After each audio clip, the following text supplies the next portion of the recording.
بسم اللہ الرحمن الرحیم۔ یسألونک عن الاہلہ، یہ آپ سے محترم مہینوں کے بارے میں پوچھتے ہیں۔ ہم نے کل جو آیات پڑھیں اس میں اللہ تعالیٰ نے یہ بات بیان فرمائی تھی، آیت نمبر 186 میں 186 میں، کہ جب آپ سے اے پیغمبر میرے بندے میرے بارے میں پوچھیں تو انہیں بتا دیں کہ میں قریبی ہوں، میں پوچھنے والے پکارنے والے کی پکار کا جواب دیتا ہوں جب وہ مجھے پکارتا ہے۔ تو میں نے گزارش کی تھی کہ اس میں اگرچہ کہ اس سے مراد دعا بھی ہے، مگر اس سے مراد وہ سوالات بھی ہیں کہ جو نزول وحی کے زمانے میں لوگوں کے ذہنوں میں شریعت کی وضاحت سے متعلق پیدا ہوتے تھے، خاص طور پر ان واقعات حالات کی وجہ سے کہ جن میں وہ موجود تھے۔ تو اللہ نے انکریج کیا کہ تم سوال کرو، میری وحی اتر رہی ہے، میں جواب دینے کے لیے موجود ہوں۔ چنانچہ اب سوالات کا سلسلہ شروع ہو گیا۔ تو یہ ایک سوال آیا کہ یہ پوچھتے ہیں آپ سے محترم مہینوں کے بارے میں۔ اہلہ جمع ہے ہلال کی، ہلال یعنی کریسنٹ، پہلی کا چاند۔ یہ جیسے کہ پہلی کے چاند کے لیے لفظ استعمال ہوتا ہے، ایسے ہی مہینے کے لیے بھی ہوتا ہے، اس لیے کہ مہینے کا آغاز پہلی کے چاند ہی کو دیکھ کر ہوتا ہے۔ اور اگر یہ جمع کی شکل میں آ جائے اور اس پر الف لام بھی لگی ہوئی ہو تو اس سے مراد ہوگی خاص مہینے، یعنی کچھ خاص مہینوں کے بارے میں پوچھا جا رہا ہے۔ آگے کا جو جواب ہے اس سے معلوم ہوتا ہے کہ یہ مہینے محترم مہینے تھے، یعنی وہ مہینے کہ جن کو اللہ تعالیٰ نے جنگ و جدال کے کرنے کے نقطہ نظر سے محترم ٹھہرا دیا تھا کہ ان میں کوئی لڑائی نہیں ہو سکتی۔ جو عریبین پیننسلا تھا، عرب کی وہ سرزمین، اس میں رہنے والے لوگوں کا یہ عام طریقہ تھا۔ میں لوگوں کو سمجھانے کے لیے کہتا ہوں کہ جیسے آپ لوگ 2020 اور ون ڈے کھیلتے ہیں نا، ان کا کھیل تھا لڑائی مار کٹائی، کوئی جانوروں پہ جھگڑا، کوئی پانی پہ جھگڑا، کوئی فلاں پہ جھگڑا، مارنا پیٹنا یہ عام تھا۔ تو خدا تعالیٰ نے مارنے پیٹنے سے روکنے کے لیے کچھ اور پالیسی اسٹریٹجی اختیار کی، لیکن ان دا مین وائل یہ کہا کہ بھائی محترم مہینوں میں آپ کسی مار پیٹ لڑائی جھگڑے میں شریک نہیں ہو سکتے۔ وجہ کیا ہے؟ وجہ یہ ہے کہ بھائی آپ سوچئے کہ اگر لوگ حج کرنے آئیں اور راستے میں لوگوں کی لڑائی ہو رہی ہو تو سفر تو نہیں کر سکتے، اس کے لیے تو آپ کو ایک پیسفل ماحول چاہیے۔ آپ کو معلوم ہے کہ سب کانٹیننٹ میں ایک زمانے میں کئی برس ہو گئے کہ لوگ حج کرنے نہیں جاتے تھے، وہ جو سمندری ڈاکو تھے وہ لوٹ لیتے تھے۔ چنانچہ وہ جو بڑے بزرگ سید احمد شہید، جن کا کہ قبر وہاں ہے بالا کوٹ میں، انہوں نے پھر کئی سالوں کے بعد سب کانٹیننٹ میں یہ مہم چلائی کہ ہم جا رہے ہیں، جس نے حج کے لیے جانا چلے۔ سو آپ یہ دیکھیے کہ حج کے لیے جانا ہو یا عمرے کے لیے جانا ہو اور راستے میں لٹیرے ہیں، لڑنے والے ہیں، تو آپ کیسے جائیں گے؟ چنانچہ اللہ نے 4 مہینوں کو محترم قرار دے دیا۔ کون سے؟ ذوالقعد، ذوالحج، محرم، یہ تینوں جو ہیں ایک ساتھ ہیں، اور الگ سے رجب۔ کیوں؟ اس لیے کہ حج ہوتا ہے 8 سے 12 13 ذوالحج تک، تو حج کے لیے سفر تو ذوالقعد سے شروع ہوگا نا، تو ذوالقعد، ذوالحج، حج کیا، پھر واپسی کے لیے محرم، تو یہ 3 مہینے محترم قرار دے دیے گئے۔ اور ایک الگ سے مہینہ اکلوتا رجب، وہ عمرے کے لیے، اس لیے کہ عمرہ تو 1-1.5-2 گھنٹے کا کام ہے نا، آپ آئے، عمرہ کیا اور آپ واپس چلے گئے۔ یہ چلی آ رہی تھی روایت ابراہیم علیہ السلام کے زمانے سے۔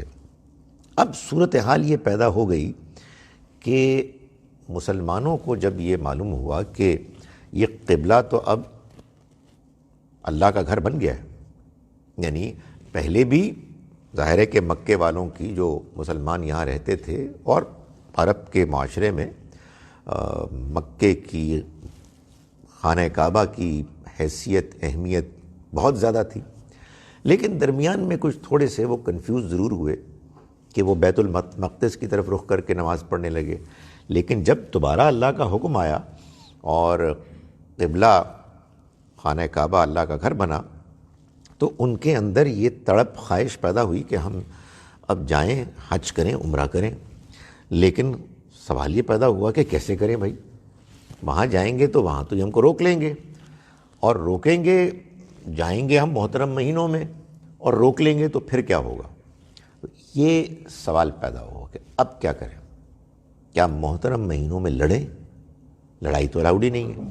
تو یہاں سے سوال پیدا ہوا، تو فرمایا کہ یہ آپ سے محترم مہینوں کے بارے میں پوچھ رہے ہیں۔ یہ ایک اسلوب ہے، سٹائل ہے قرآن مجید میں، عربی میں بھی ہوگا کہ آپ بہت دیکھیں گے کہ کویسچن بیان کیا جاتا ہے لیکن کویسچن سے سمجھ میں نہیں آتا کہ کویسچن کیا ہے، بالکل اختصار کے ساتھ بیان کیا جاتا ہے، جواب سے معلوم ہوتا ہے کہ سوال کیا تھا۔ اس کی وجہ یہ ہے کہ اگر آپ سوال لمبا کریں اور اس کے بعد جواب پھر لمبا دیں تو یہ نہایت بورنگ بات ہے، تو اس لیے سوال کو سمجھیں کہ ایک عنوان کے لیے رکھا اور جواب سے معلوم ہو گیا کہ پورا سوال کیا تھا۔ تو یہ آپ سے محترم مہینوں کے بارے میں پوچھتے ہیں۔ قل، آپ کہیے، ہیا مواقیت للناس والحج، یہ لوگوں کے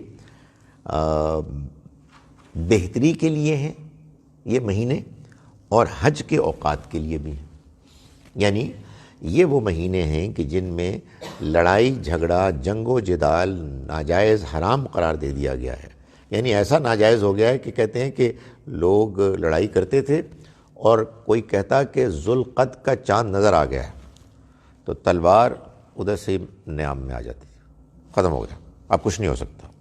جیسے ہم بچپن میں کھیلتے نا سٹاپ سٹاپ سٹاپ، تو بندہ وہیں کھڑا ہو جاتا تھا، تو معلوم ہوتا ہے اسی طرح سے ختم ہو گیا بھائی، سٹاپ، اب نہیں ہو سکتا۔ سو فرمایا کہ یہ جو ہیں یہ لوگوں کی بھلائی کے لیے ہیں یہ مہینے، اور حج کے اوقات کے لیے بھی ہیں، یعنی ایک تو سب سے بڑا مقصد تو وہی ہے جو میں نے بیان کر دیا، لیکن آبویسلی تجارتی قافلے بھی تو نہیں ٹریول کر سکتے تھے نا، کہ آپ سامان لے جا رہے ہیں، راستے میں لوگ لڑ رہے ہیں تو لوٹیں گے آپ کو۔ یہی تو وہ اللہ تعالیٰ نے قریش والوں کو احسان جتلایا، ایلافہم رحلۃ الشتاء والصیف، کہ اللہ نے جو مہربانی کی تم پر خاص کہ تم سردی اور گرمی کے سفر میں تمہیں امن مل گیا، الذی اطعمہم من جوع وآمنہم من خوف، تو تمہارے قافلوں کو تو قریش کے لوگوں کوئی چھیڑتا ہی نہیں تھا کہ یہ تو آ گئے ہیں اسپیشل لوگ، یہ تو وہ لوگ ہیں کہ جو اللہ کے گھر کے رکھوالے ہیں۔ سو یہاں بھی یہ بتایا گیا کہ یہ جو مہینے ہیں یہ مہینے وہ مہینے ہیں کہ جن میں لوگوں کی بہبود ہے، وہ ٹریول کر سکتے ہیں، تجارتی قافلے ان کے آ جا سکتے ہیں، اور یہ مہینے حج کے اوقات بھی ہیں کہ اس میں آپ اس کے لیے ٹریول کر سکتے ہیں۔ سو یہ بتا دیا، اور ظاہر ہے سوال تو اس مقصد کے لیے تھا کہ بھائی یہ جو اب لڑائی کا امکان ہے تو ان مہینوں میں کیا کریں، اس کا جواب تو اللہ تعالیٰ آگے دیں گے ہی، لیکن جب یہ سوال پیدا ہی ہو گیا تو اللہ تعالیٰ نے پھر حج کے بارے میں کچھ غلطیوں کی اصلاح کی۔ فرمایا کہ یہ جان لو پھر تم کہ وَلَيْسَ الْبِرُّ بِأَن تَأْتُوا الْبُيُوتَ مِن ظُهُورِهَا وَلَكِنَّ الْبِرَّ مَنِ اتَّقَىٰ، کہ یہ کوئی نیکی نہیں ہے کہ تم گھروں میں داخل ہو ان کے پیچھے سے، بلکہ وَلَكِنَّ الْبِرَّ مَنِ اتَّقَى، نیکی تو اصل میں اس کی ہے جو تقوی اختیار کرے. یعنی ان کے ہاں ایک طریقہ چل کہ وہ جب حج کر کے واپس آتے تو بجائے اس کے کہ گھر کے اصل مین دروازے سے داخل ہوتے، وہ کہیں پیچھے سے دیوار پھلانگ کر آتے. اس کو نیکی سمجھتے وہ. یہ انسان کے ساتھ ایک عجیب معاملہ ہے کہ بعض بہت سی عجیب و غریب چیزیں معاشرے میں رائج ہو جاتی ہیں، اور چونکہ وہ ٹریڈیشن بن جاتی ہیں تو ان کو بہت سمجھا جاتا ہے کہ بہت زبردست چیز ہے.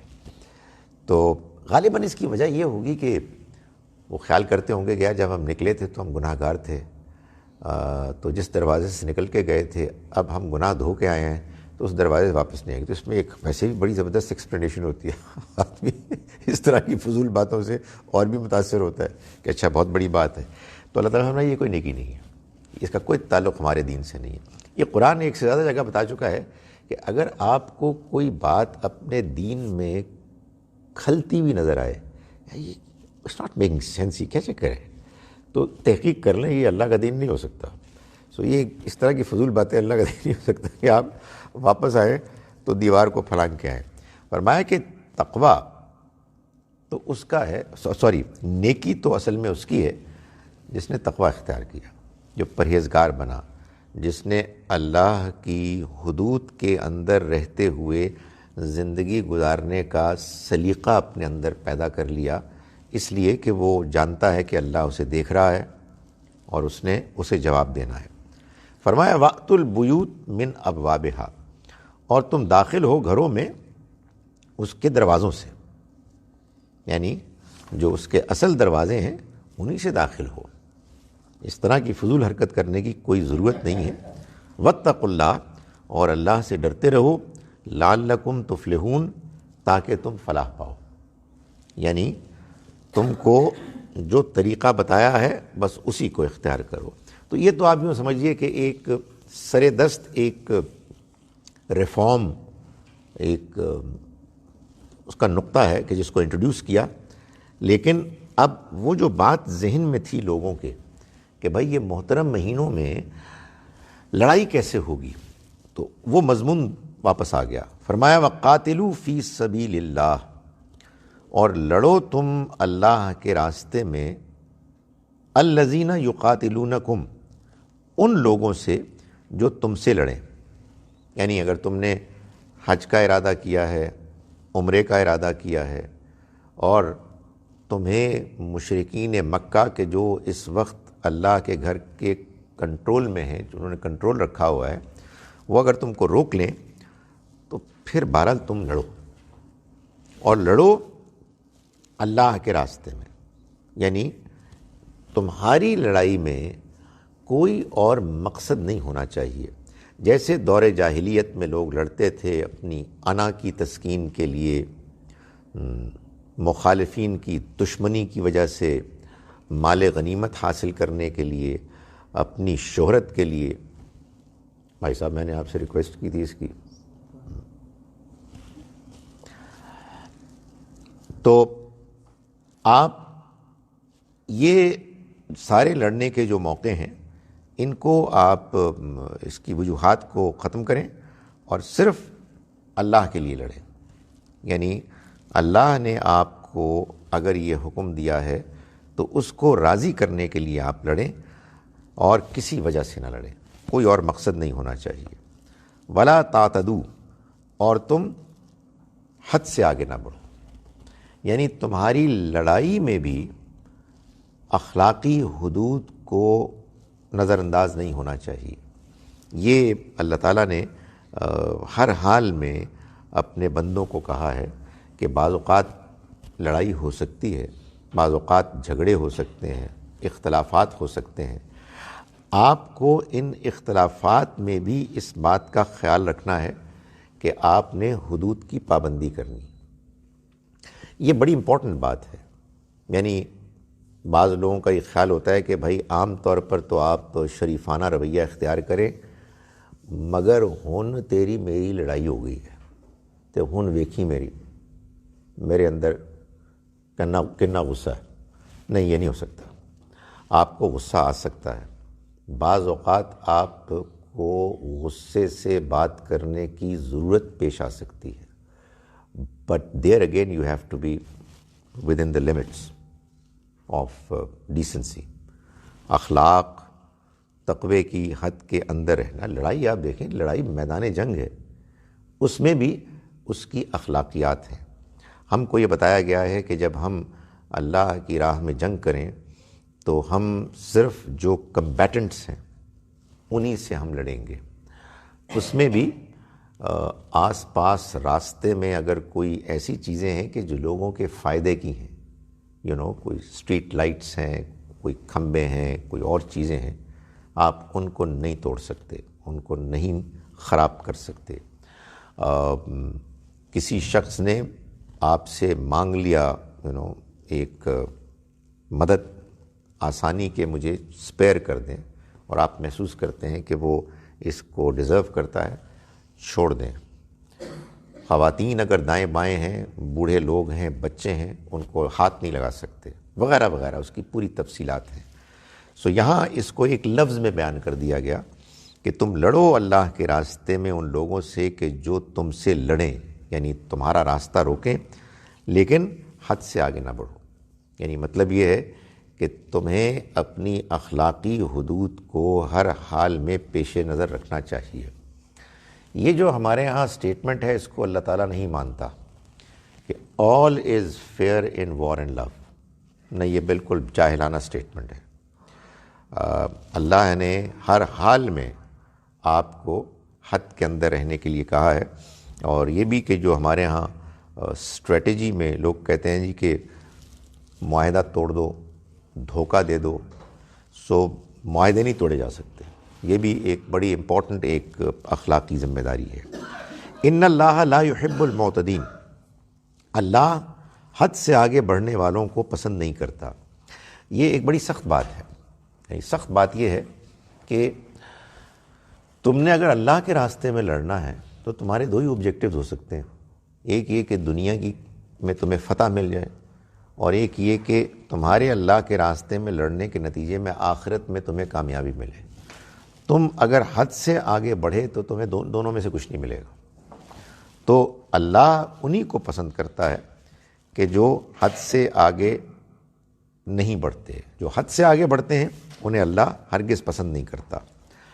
وَاقْتُلُوهُمْ، اور لڑو تم ان سے، حَيْثُ ثَقِفْتُمُوهُمْ، جہاں کہیں بھی تم ان کو پاؤ.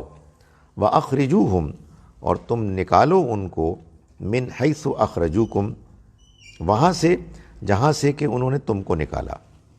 یعنی اب جب کہ یہ لڑائی شروع ہو گئی ہے تو اب ظاہر ہے کہ یہ لڑائی ایک لڑائی ہے. انہوں نے تم سے لڑ کر تمہیں حج عمرے میں آنے سے روکنے کی کوشش کی ہے. اگر ایسا ہو جائے تو اب پھر اس کے بعد وہ سارے معاملات ہوں گے کہ جو لڑائی میں ایک مقصد ہوتے ہیں کہ تم ان کو پکڑو گے، تم ان کو نکالو گے، اس لیے کہ انہوں نے بھی تم کو نکالا تھا. وَالْفِتْنَةُ أَشَدُّ مِنَ الْقَتْلِ، اور فتنہ قتل سے بھی زیادہ سنگین جرم ہے. یہ اللہ تعالیٰ کے بیان کے ٹون سے یہ بات لگ رہی ہے کہ لڑائی کے شروع ہونے کے نتیجے میں یہ ہوا کہ لوگوں نے، بعض نے اعتراض کیا ہوگا، یہ سوالات پیدا ہوئے ہوں گے کہ دین، مذہب، اللہ کا پیغام اور لڑائی. تو اللہ تعالیٰ نے فرمایا کہ یہ بات جان لو کہ یہ جو لڑائی ہے جو ہم کر رہے ہیں، تم کو جس کے لیے مائل کر رہے ہیں، ابھار رہے ہیں، یہ ضروری ہو جاتی ہے بعض اوقات فتنے کا قلقمہ کرنے کے لیے. فتنہ یعنی مذہبی پرسیکیوشن، ریلیجس معاملات میں پرسیکیوٹ کرنا. کسی انسان کو یا انسانوں کے گروہ کو ان کے دین سے ان کو روکنا، یعنی ان کے ماننے، ان کے عمل کرنے میں رکاوٹ بننا. یہ ایک شدید سنگین جرم ہے کہ آپ کسی کو مجبور کریں کہ وہ آپ کے مذہبی نقطۂ نظر کو اختیار کرے اور اسے اپنی بات کو ماننے اور اس پر عمل کرنے کے راستے میں آپ رکاوٹ بنیں، جیسے کہ مشرکین مکہ کر رہے تھے۔ یعنی مشرکین نے یہ طریقہ اختیار کر لیا تھا کہ وہ اپنے علاقے میں رہنے والے لوگوں کو نہیں، بہت آوازیں آ رہی ہیں، ہاں تو کچھ چیخ پکار کی آوازیں آ رہی ہیں، نیبر میں کچھ ہوگی، بند کرا ہاں، او مائی گڈنس، مطلب کون چیخ رہا ہے؟ یہ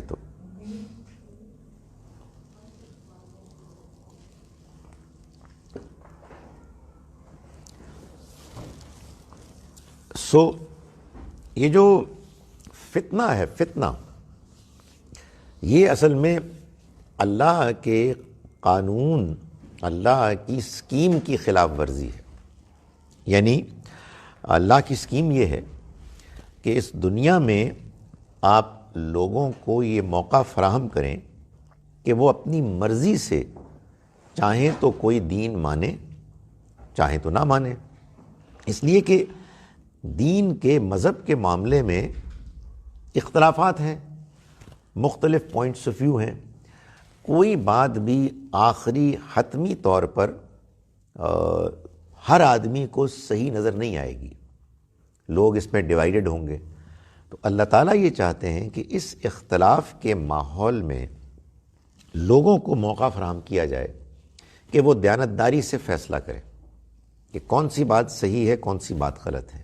یہ خدا کی اسکیم ہے، اس میں آپ کو آزادی ملی ہے، اس آزادی میں وہ آپ سے دیانتدارانہ رویہ چاہتا ہے۔ اگر کوئی فرد یا کوئی گروہ اس اللہ کی بنائی ہوئی اسکیم کو لوگوں کو ان کے دین پر عمل کرنے سے زبردستی روکنے کے نتیجے میں اس اسکیم کو خراب کرتا ہے تو اصل میں وہ فتنہ کر رہا ہے، وہ ریلیجس پرسیکیوشن کے جرم میں مبتلا ہے۔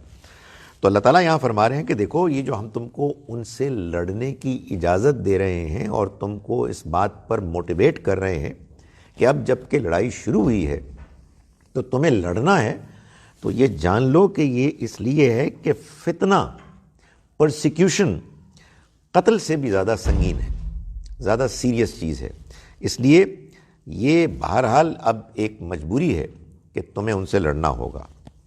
وَلَا تُقَاتِلُوهُمْ عِنْدَ الْمَسْجِدِ الْحَرَامِ، اور دیکھو تم ان سے لڑائی مت کرو محترم مسجد کے پاس، یعنی جو حدود حرم ہے اس کے اندر تم نے لڑائی کا آغاز نہیں کرنا، حتیٰ یقاتلوکم فی، جب تک کہ وہ تم سے نہ لڑیں اس میں۔ یعنی وہ اگر اس علاقے میں کہ جو محترم علاقہ ہے مکے کی سرزمین، اس میں اگر انہوں نے لڑنے کا فیصلہ کیا تو پھر تم ان کی لڑائی شروع کرنے کے اس عمل کا جواب دو گے، مگر تم اس کو خود سے انیشیٹ نہیں کرو گے۔ فَإِنْ قَاتَلُوكُمْ، پھر اگر وہ تم سے لڑیں، فَاقْتُلُوهُمْ، تو تم بھی ان سے لڑو، تم بھی ان کو قتل کرو۔ یعنی تم نے آغاز نہیں کیا، آغاز انہوں نے کیا ہے، تو اب تم بھی اس میں شریک ہو سکتے ہو۔ کذالک جزاء الکافرین، اور یہی ہے ان انکار کرنے والوں کی سزا۔ یہ لوگ جنہوں نے اللہ کے پیغام کو ٹھکرایا، جنہوں نے تم کو اس بستی سے نکالا، جنہوں نے تمہارے نکلنے کے بعد بھی تمہارا پیچھا کیا اور تمہیں انہوں نے چین سے بیٹھنے نہیں دیا، یہ سب جو حرکتیں انہوں نے کیں جب تک تم مکے میں تھے، تو یہ تمہارے دین کے دشمن ہو گئے، تمہارے ماننے کے نتیجے میں انہوں نے تم کو ستانا شروع کر دیا۔ تو فرمایا کہ یہ اب ان کی سزا ہے کہ تم ان سے لڑو اور ان کو کیفر کردار تک پہنچاؤ۔ فَإِنِ انْتَهَوْا، پھر اگر یہ رک جائیں، فَإِنَّ اللَّهَ غَفُورٌ رَحِيمٌ، تو اللہ مغفرت کرنے والا ہے، رحم کرنے والا ہے۔ یعنی رک جائیں سے مراد اپنے کفر سے باز آ جائیں۔ اب اگر یہ رک جائیں اپنے اس رویے سے کہ جس میں کہ وہ اپنے آباء و اجداد کے دین کو مان رہے ہیں اور اسی کو انہوں نے اب زبردستی اپنا نظریہ بنایا ہوا ہے، تو اگر یہ اس سے اپنے آپ کو الگ کر لیں تو اللہ بھی معاف کرنے والا، رحم کرنے والا ہے۔ وَقَاتِلُوهُمْ، اور تم لڑو ان سے، حَتَّى لَا تَكُونَ فِتْنَةٌ، یہاں تک کہ کوئی فتنہ باقی نہ رہے، وَيَكُونَ الدِّينُ لِلَّهِ، اور دین سارے کا سارا اللہ کے لیے ہو جائے۔ یہ اب اللہ تعالیٰ نے یہاں ان سے لڑنے کے لیے دو مختلف ٹارگٹس دیے، دو مختلف ایسے وہ بیان کر دیے ہیں گولز کہ جو مسلمانوں کے سامنے تھے۔ ایک گول یہ تھا کہ یہ لڑنا ہے اس فتنے کو ختم کرنے کے لیے۔ فتنہ میں نے بتایا آپ کو پرسیکیوشن، کہ لوگوں کو ان کے دین پر عمل کرنے کے راستے میں رکاوٹیں کھڑی کرنا، یہ ماحول ختم ہونا چاہیے۔ اور دوسرا، یہ دین اب سارے کا سارا اللہ کے لیے ہونا چاہیے۔ ان دونوں باتوں میں بظاہر ایک کنٹرڈکشن ہے۔ آپ دین سارے کا سارا اللہ کے لیے کریں گے تو اس میں تو زبردستی ہوگی، پھر تو زبردستی ہی تو فتنہ ہے، تو پھر یہ دونوں باتیں ایک ساتھ کیسے ہو سکتی ہیں؟ اب میری مجبوری ہے کہ میں اس کو واضح کروں۔ گزارش یہ ہے کہ دیکھیں، یہ جو اللہ نے ہم کو اس دنیا میں آزادی دی ہے، جس آزادی میں وہ چاہتا ہے کہ کوئی مسلمان ہو، کوئی ہندو ہو، کوئی مسیحی ہو، کوئی یہودی ہو، کوئی فلاں ہو، جس کا جو بھی مذہب ہے، اور ان مذاہب کے اندر پھر جو بھی فرقے ہیں وہ اپنا اپنا نقطہ نظر مانیں، اس پر عمل کریں، اس لیے کہ یہی اللہ کی آزمائش ہے۔ بس اس آزمائش میں ایک بڑی امپورٹنٹ چیز ہے کہ ہر ایک کو واقعی آزادی ملنی چاہیے۔ ہم اور مذہبی لوگ بھی، لیکن ہم مسلمان بھی اللہ کی اس اسکیم کو ماننے کے لیے تیار نہیں ہیں۔ ہم لوگوں کو مجبور کرتے ہیں کہ وہ ہماری بات مانیں۔ تو یہ جو اللہ کی اسکیم ہے کہ ہر انسان کو یہ آزادی حاصل ہو کہ وہ جس مذہب کو صحیح سمجھتا ہے اس کو اختیار کرے، یہ اس لیے ہے، اور یہ اس وقت تک ہے جب تک کہ انسان کو صحیح بات سمجھ میں آنے میں ابھی رکاوٹیں ہیں، اور یہ رکاوٹیں عام طور پر اللہ کے ڈیزائن میں خود موجود ہیں، اور یہی امتحان ہے۔ اگر بات 2 اور 2 4 کی طرح کلیئر ہو تو پھر امتحان ہی ختم ہو جائے۔ اصل میں کچھ یہ ہوتا ہے کہ کچھ بات ادھر ٹھیک ہے، کچھ بات ادھر ٹھیک ہے، وہ بھی کچھ صحیح بات کر رہے ہیں، یہ بھی کچھ صحیح بات کر رہے ہیں۔ تو اللہ تعالیٰ یہ چاہتے ہیں کہ انسان دیانتدار ہو، انسان چاہتا ہے کہ وہ متعصب ہو، لیکن اللہ چاہتا ہے کہ بندہ متعصب نہ ہو، بلکہ بندہ باتوں پر دھیان کرے۔ ٹھیک ہے، آپ کو بعض اوقات بعض لوگوں سے اختلاف ہوتا ہے، لیکن اس کا یہ مطلب نہیں کہ آپ ان کو بالکل مکمل طور پر دھتکار دیں۔ میں نے دیکھا ہے لوگ کہتے ہیں یہ مجھے بندہ ہی نہیں پسند، میں اس کی بات ہی نہیں سن سکتا۔ نہیں، یہ کوئی بات نہیں ہوئی بھائی، بات یہ ہے کہ وہ ایک بات کر رہے ہیں، اگر اس میں کوئی صحیح بات ہے تو اس کو صحیح سمجھنا چاہیے، جو غلط بات ہے اس کو غلط سمجھنا چاہیے۔ یہی دنیا کا امتحان ہے۔ لیکن یہ امتحان اس وقت اپنی شکل اور نوعیت بدل دیتا ہے، اور یہ بڑے تھوڑے عرصے کے لیے ہوتا ہے، تھوڑے عرصے کے لیے ہوا کرتا تھا، اب تو ہوتا ہی نہیں ہے، کہ جب اللہ کے رسول آ جاتے اور وہ اپنی قوم کے سامنے اللہ کا پیغام پیش کر دیتے، اور ان کی غیر معمولی شخصیت، ان کے ساتھ آنے والے پیغام کا زور، تاثیر، اس کے اندر جو لوگوں کو کنونس کرنے کی ایبلٹی، پاور، اور اکمپننگ حالات، اور اگر ضرورت پڑے تو معجزات، یہ سب کچھ جب اللہ کے پیغام کی پریزنٹیشن میں شامل ہو جاتے تو ناٹ امیجیٹلی مگر ایک مدت گزر جانے کے بعد بالکل واضح ہو جاتا کہ صحیح کیا ہے اور غلط کیا ہے۔ میں پھر گزارش کروں، یہ عام طور پر نہیں ہوتا، لیکن اللہ کے رسولوں کے آ جانے کے بعد یہ ایبسلیوٹلی کلیئر ہو جاتا ہے۔ اس کے بعد اللہ تعالیٰ یہ کہتے ہیں کہ اب تمہارے پاس چوائس ختم ہو گئی ہے، یعنی اس چوائس کے ہونے کی کچھ وجوہات تھیں، وہ ساری وجوہات ختم ہو گئی ہیں۔ اب اگر کوئی نہیں مان رہا تو وہ ضد کر رہا ہے، وہ ہٹ دھرمی کر رہا ہے، وہ کافر ہے۔ کافر ان کو کہتے ہیں، ہم نے بندے کو کافر بنا دیا۔ پھر بات یہ ہے کہ ہماری پریزنٹیشن ہے، کوئی کسی اور کی پریزنٹیشن ہے، ہمارے اپنے اندر بہت ساری خامیاں ہیں، تو کوئی مجرم ہے یا نہیں ہے اللہ فیصلہ کرے گا۔ لیکن جب یہ بات طے ہو جائے کہ بات آخری حد تک واضح ہو چکی ہے، اگر وہ حضرت خالد بن ولید رضی اللہ عنہ کی طرف منسوب یہ جملہ صحیح ہے تو، اور پھر حضرت عبد الرحمن ابن عوف جو ان کے دوست تھے، وہ دونوں ظاہر ہے لڑتے تھے مسلمانوں کے خلاف، اور ان جنگوں میں بدر، احد، احزاب میں سب میں شامل تھے، تو دونوں نے الگ الگ سوچا، اور جب وہ ملے تو انہوں نے کہا کہ یار بات یہ ہے کہ اب بات واضح نہیں ہوگی، what is left now, it's absolutely clear. تو یہ ہو جاتا ہے کہ بندہ کہتا ہے نہیں یار اب یہ بالکل واضح ہے کہ وہ سچے ہیں اور ہم غلط ہیں۔ تو ایسے موقع پر پھر اب اس کے سوا کوئی چارہ نہیں ہے کہ اللہ کی طرف سے یہ فیصلہ آ جائے، اور اللہ تعالیٰ پھر یہ فیصلہ کرتے ہیں کہ اب ان میں سے بعض لوگ کہ جو پیغمبر کی قوم سے تعلق رکھنے والے ہیں، مشرک ہیں، یہ یا ایمان لے آئیں گے یا ان کو قتل کر دیا جائے گا، اور وہ لوگ کہ جو اہل کتاب ہیں ان کو محکوم رہ کے، چھوٹے بن کے رہ کے ان کو سزا ملے گی کہ وہ ایسے رہیں۔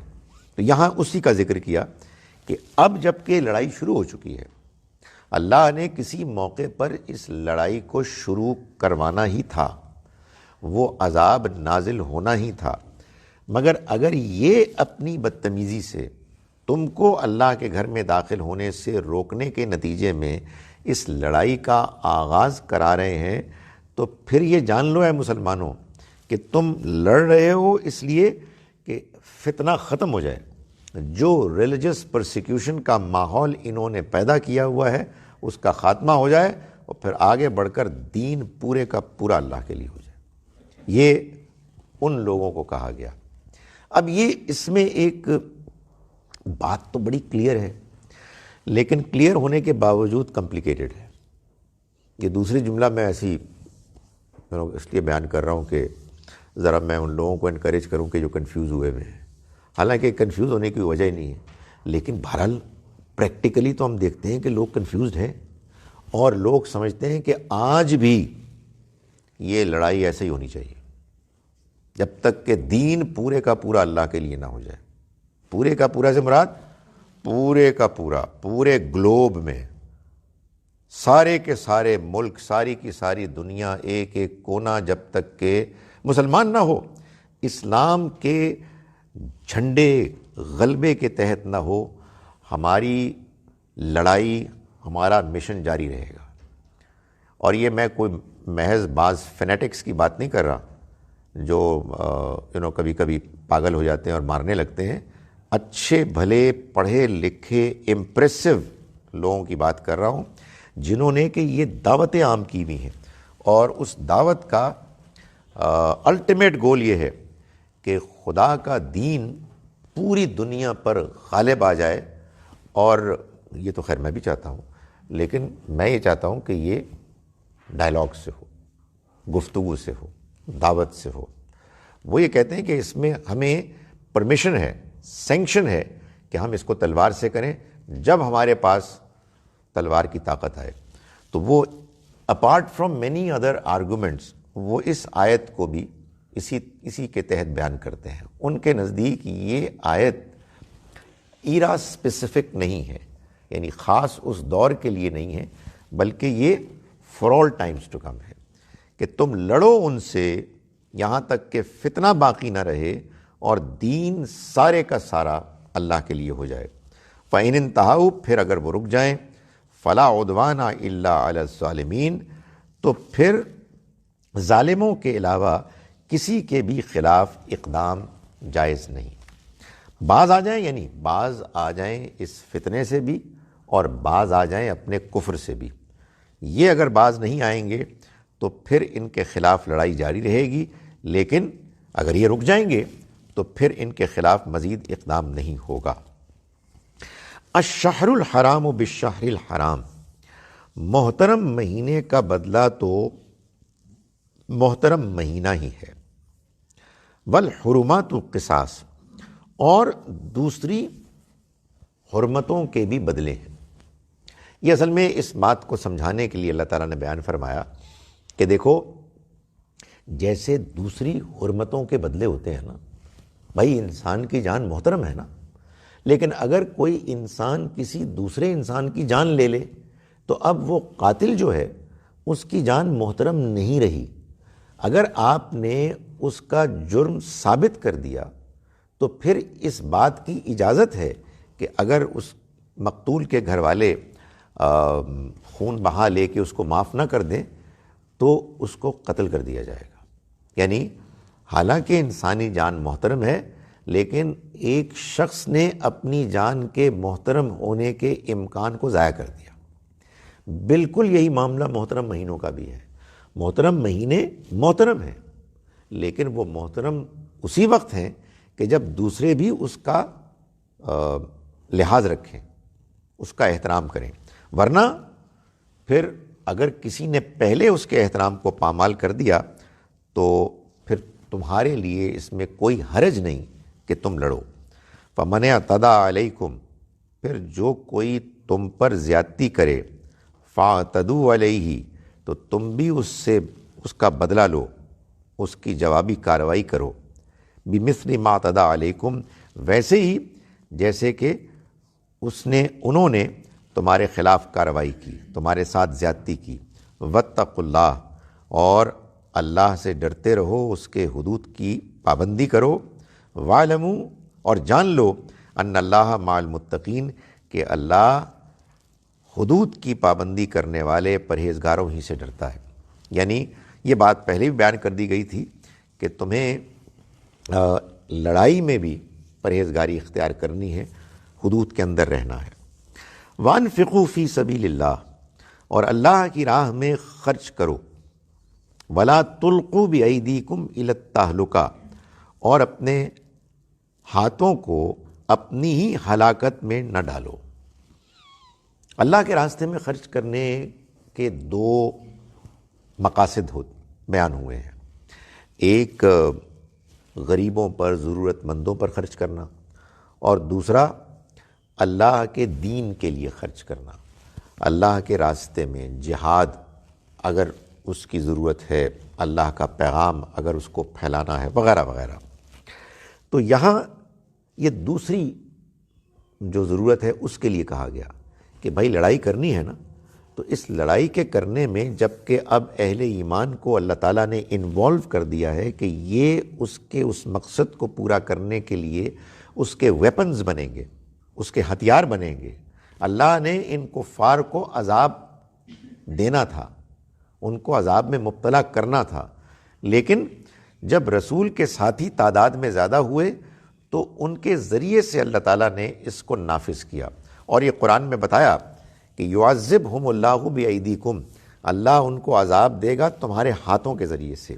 تو یہ جو مسلمانوں کو اللہ تعالیٰ نے اس بات پر ابھارا، تو ظاہر ہے کہ جنگ ایسے تو نہیں ہوتی تھی اس زمانے میں کہ جیسے اب ہوتی ہے کہ ہمارے ہاں باقاعدہ سٹینڈنگ آرمیز ہیں، ان کا بجٹ ہے، ان کے لیے ویپنز خریدے جاتے ہیں.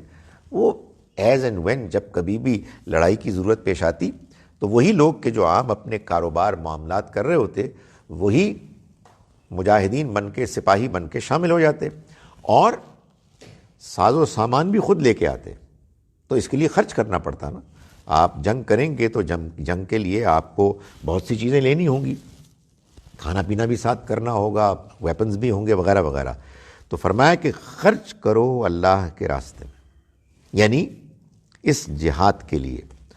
وَلَا تُلْقُوا بِأَيْدِيكُمْ إِلَى التَّهْلُكَةِ، اور اپنے ہی ہاتھوں کو اپنے ہی ہاتھوں کے ذریعے سے اپنے آپ کو ہلاکت میں مت ڈالو. یعنی مطلب یہ ہے کہ خرچ کرنے سے گریز مت کرو. اگر خرچ کرنے سے گریز کرو گے تو اس کا مطلب یہ ہوگا کہ تم خود اپنے آپ کو اپنے ہاتھوں سے ہلاکت میں مبتلا کر رہے ہو. ان اللہ یحب المحسنین وَأَحْسِنُوا، اور عمدہ طریقہ اختیار کرو، خوبی کے ساتھ کرو. کیا؟ خرچ. ظاہر ہے یہاں کانٹیکسٹ یہ بتا رہا ہے کہ یہاں خوبی کے ساتھ عمل کرنا اصل میں اللہ کے راستے میں خرچ کرنا ہے. تو خوبی کے ساتھ اللہ کے راستے میں خرچ کرو. کیا مطلب؟ یعنی ایک خرچ کرنا وہ ہوتا ہے کہ جس میں جب آپ کے کپڑے پھٹ جاتے ہیں، آپ کے کام کے نہیں رہتے، تو آپ دے دیتے ہیں. ٹھیک ہے، ظاہر ہے دے ہی دینے چاہیے، اپنے پاس کیا رکھنے.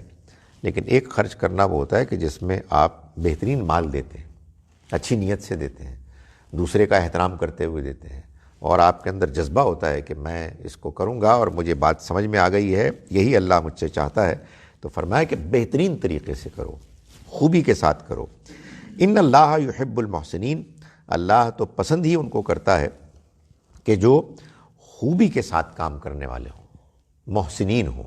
جس کے بارے میں نبی صلی اللہ علیہ وسلم نے فرمایا کہ احسان یہ ہے کہ تم اللہ کی عبادت ایسے کرو گویا کہ تم اس کو دیکھ رہے ہو، اس لیے کہ اگرچہ کہ تم اس کو نہیں دیکھ سکتے مگر وہ تو تم کو دیکھتا ہے.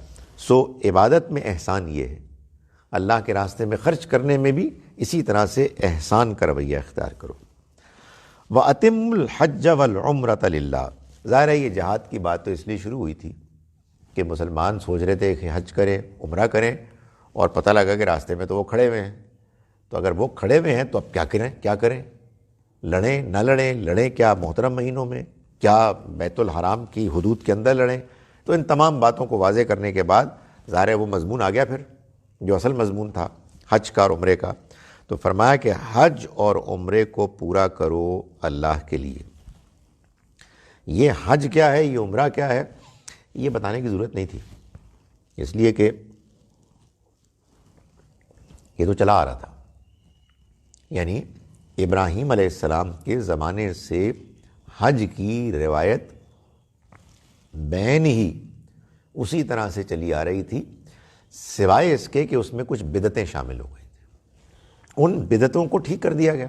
جیسے کہ ابھی ایک بات آئی تھی کہ دیکھو جب گھر واپس آؤ تو تم پیچھے سے نہ آؤ دیوار پھلانگ کر، بلکہ سامنے کے دروازے سے ہی آؤ. تو یہ اسی حج اور عمرے کا ذکر کیا گیا ہے جو سب لوگ جانتے تھے. ظاہر ہے کہ اللہ تعالیٰ کو کسی فالتو اضافی بات کرنے کی کوئی ضرورت نہیں تھی. جو چیزیں معلوم ہوتی ہیں ان کو بیان کرنے کی کوئی ضرورت نہیں ہوتی. بھئی آپ یہ کہتے ہیں کہ بھائی وہ آپ نے دیکھا ہے نا ذاکر تکہ، تو اب آپ ذاکر تکے کو ایکسپلین کرنے کی ضرورت نہیں ہے، وہ لوگوں نے دیکھا ہوا ہے، وہ رات بیکری دیکھی ہوئی ہے. سو آئی یو جسٹ پوائنٹ آؤٹ کہ وہاں سے آپ ادھر آ جائیے گا. تو اسی طرح سے حج اور عمرہ یہ دونوں نون عبادات تھیں.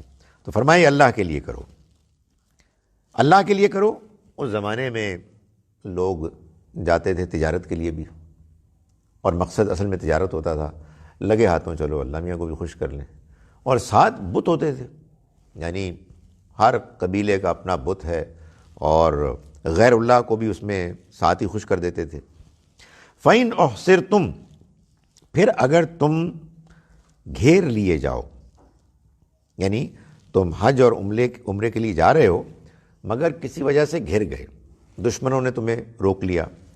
تو فرمایا فَمَسْتَيْسَرَ مِنَ الْحَدِيِّ، تو ہدی کے جو جانور ہیں ان میں جو میسر آ جائے اس کی قربانی دے دو. یعنی پھر تمہارا حج تمہارا عمرہ پورا ہو گیا. آپ نکل رہے ہیں اور نکل کے جا رہے ہیں، راستے میں دشمن کھڑے ہو گئے، وہ کہا ہم آپ کو نہیں جانے دیں گے. تو اب آپ کے لیے آگے بڑھنا ممکن نہیں ہے. آپ کا حج ہو گیا، آپ قربانی کے جانور کو وہیں پر قربان کر دیں. یہ خدا کا عام قانون ہے. آپ کی نیت ہے، آپ نے اقدام شروع کر دیا ہے، نہیں جا سکے، یو ڈن یور جاب. ایک جگہ اللہ تعالیٰ نے فرمایا کہ جو اللہ کے راستے سے اللہ کی راہ میں ہجرت کرنے کے لیے نکلتے ہیں اور ان کو راستے ہی میں موت آ جاتی ہے تو ان کی ہجرت ہو گئی، اللہ نے اس کو قبول کر لی، اس لیے کہ اصل چیز تو وہ ارادہ ہے نا، اور ارادے کے ساتھ اقدام ہے۔ تو فرمایا کہ اگر تم گھر گئے تو جو تمہیں میسر آ جائے ہدی کا جانور اس کو تم قربان کرو اور تمہارا حج پورا ہو گیا، مکمل ہو گیا۔ وَلَا تَعْلِقُوا رُؤُوسَكُمْ حَتَّى يَبْلُغَ الْحَدْيُ مَحِلَّهُ، لیکن اگر آگے جاؤ پورا حج کرنے کے لیے تو تم اپنے سر مت مونڈو جب تک کہ جانور ہدی کا جانور اپنے مقام تک نہ پہنچ جائے۔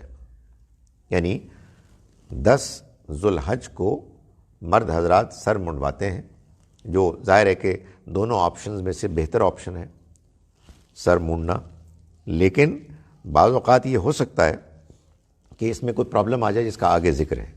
تو فرمایا کہ یہ اصل چیز تو یہی ہے کہ تم اپنے سر مونڈو جب کہ جانور اپنی جگہ پر پہنچ جائے اور قربان ہو جائے۔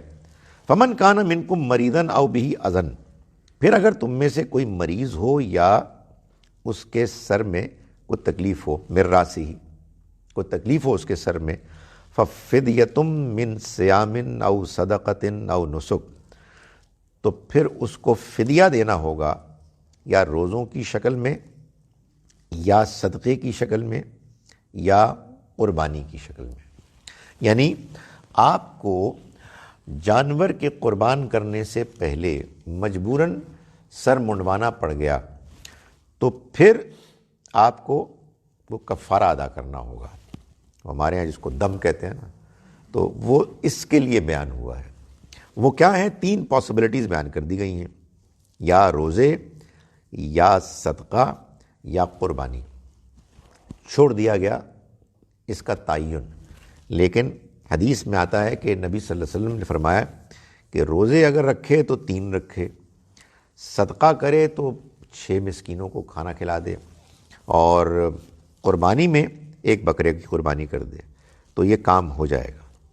فرمایا کہ فَإِذَا أَمِنْتُمْ، پھر جب تم امن میں آ جاؤ، امن کی حالت پیدا ہو جائے، فَمَن تَمَتَّعَ بِالْعُمْرَةِ إِلَى الْحَجِّ فَمَا اسْتَيْسَرَ مِنَ الْحَدِيِّ، تو جو کوئی عمرے کا فائدہ اٹھائے، تمتع بالعمرہ الی الحج، حج کے سفر میں اس کے انتظار میں، فَمَا اسْتَيْسَرَ مِنَ الْحَدِيِّ، تو پھر وہ جو ہدی کا جانور میسر ہو اس کو قربان کر دے۔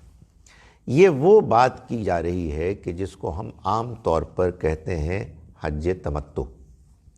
یہ وہ حج ہے کہ جو میرا اپنا خیال یہ ہے کہ مکے سے باہر جتنے لوگ ہیں وہ جب حج کرنے اب جاتے ہیں تو 99% سے زیادہ یہی حج کرتے ہیں۔